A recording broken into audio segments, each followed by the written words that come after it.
Welcome back to another installment of the Chris Horner Video Diaries. We are here at the start of Stage 4. Chris, we were hoping that we would be chatting with you again today. Yesterday was definitely a bit of a survival day. Tell us how you emerged from the cobblestones.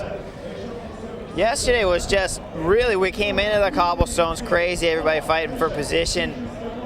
We wanted to actually control the front of the group, which we did. Saxo Bank had control of the front group, so we weren't real happy with that situation. But when we entered the first cobblestone section, we still had all of our favorites up there. We had 7 guys in the front 25 group. But then we started having bad luck everywhere with, of course, Cloden flat, and then there was a crash, then Lance flatted, then Levi flatted, and so for the team it was a bit of a problem. For me, I got stuck behind the first crash, helped Levi get through it the best that I could, and then was having problems getting clipped into my pedal, lost a gap there, then was stuck with the Basso guessing group, which of course I can't pull and work with that group because they're favorites in the race too, so I just had to sit calm. Believe it or not, the pave was the easy section. That was when you got on the pave, you just held the wheel. The watts on the SRM actually came down on the pave. The fight came down on the pave. But as soon as we exited the pave, all of a sudden the speeds went up, the power and the pedals went up, and the fight and the chaos once again started. Little bit of chaos on the pave, of course, but nothing like the fight going into it. Yeah. You said earlier that Saxo Bank was in control and you weren't happy about that.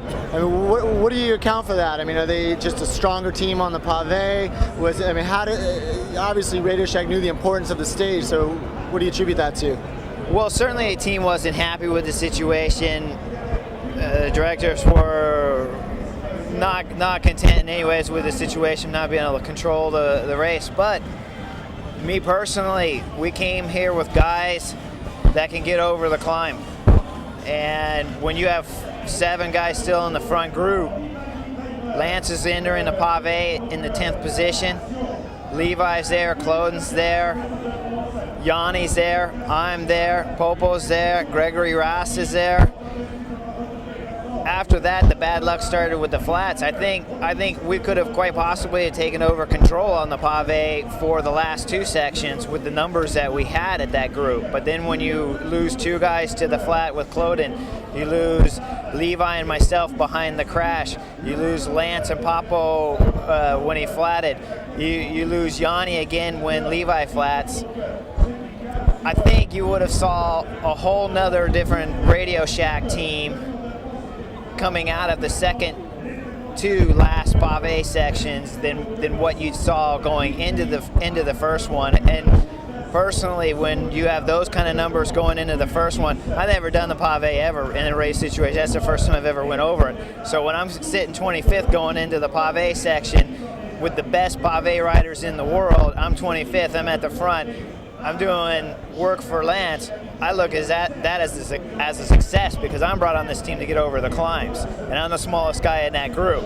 So I'm looking at that as a success. It's not the success that we wanted, certainly before the first pave section, but you have a great Saxo Bank. Yeah, absolutely. I mean, that was going to be sort of my follow-up to that, is when you got Fabian Cancellara at the front. I mean, there's no other guy in this race that can match Cancellara. The only guy that would have been close was Bonin, and he's not here, and he's not on a GC team anyhow. Armstrong, he flats, he loses time to Contador. That was a stage he hoped ideally would have been a reversal of that. What was the mood within the team after the race? I mean, obviously Lance rode well, it just came down to luck. I mean, was he pragmatic about it? Was he down? And what is the feeling after the stage within the team? Yeah, certainly Lance was down. He lost 50 seconds to one of the biggest favorites in the race. Also lost some more time to a few of the other guys with Cadel and stuff. So certainly down, certainly not down morale-wise, but just upset, just mad. The best word to describe, just mad, angry. So we'll see what happens. Who do you look at as the best, who came out of that stage of the GC riders? Cadel came out of it the best, there's no doubt about it. I think he came out the best. He can time trial. Certainly, he doesn't. This isn't like the year when when Saxo Bank won the Tour and they had 3 against Cadel. They only have 1 now against Cadel. They don't have Sastre here. They lost Frank yesterday to a broken collarbone. Cadel came out the best. He's got 1 guy to follow. Andy, that's it. If Andy drops him, he can make that. Oh, nice. If Andy drops him, he can make that time back up on him in the TT. So Cadel actually came out of this the best. He doesn't have a very strong team. Saxo Bank's team's stronger, but he only has one guy to watch. It's not like a few years back. He certainly, I believe, Cadel came out the best. Last question. We talked about your injuries yesterday. Pave couldn't have helped unless maybe it was a massage of sorts. No, it didn't hurt. Each day it's gotten a little bit better, and the pave didn't hurt it either. Believe it or not, when we were on the pave, we did the pave in training harder than it was in the race yesterday. In training, we were going over the pave at 450 watts. Yesterday, I was going over the pave at 325. And so there was a big difference in what it felt like in training versus the race. The race was actually easier. Of course, though, like I said, the fight before the pave was a whole nother story. Well, I think that's all we got for you today. Chris, we're glad you're in one piece. Hopefully today a little bit more normal racing. We'll check in with you again tomorrow. Absolutely. Thanks for watching.